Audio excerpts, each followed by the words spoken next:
The PLFA test is a snapshot of the living microbial community in your soil, the abundance and diversity of all of the groups of microbes that are working beneath your feet, building your soil's engine to provide everything your crop needs. When you get a PLFA test, there's going to be two main numbers right at the top of the test. First thing on the report, total microbial biomass, or microbial abundance. It's reported in nanograms per gram of soil. This first number is the sum of all of the identified microbial fatty acids. It tells you how much microbial biomass is in your sample. Rough benchmarks from Ward Labs data have conventional tillage systems typically running around 1,200 nanograms per gram for the microbial abundance, with other operations that have been doing no-till for multiple seasons that utilize cover crops often see this number being upwards of 3,500 nanograms per gram. Now, higher isn't automatically better. It depends on your system and your goals, but a low number indicates very limited biological activity and therefore lower amounts of nutrient cycling,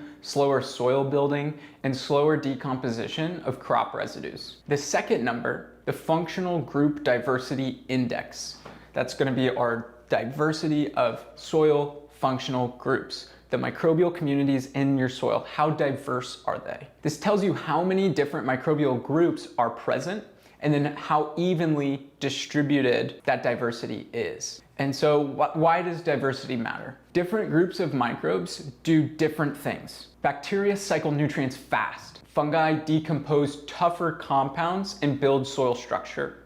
Protozoan release nutrients by eating the bacteria and allowing those nutrients that those bacteria have cycled to be released and able to be taken up by the plant. If you're missing functional groups, you're missing key soil functions. The more diverse a soil's microbial population, the more functionality and resilience a soil has. A soil dominated by one group, say 90% gram-negative bacteria, and trace amounts of other functional groups, gets a low diversity score, even if the total biomass is high. A soil with all 6 groups present in roughly equal proportions gets a higher score.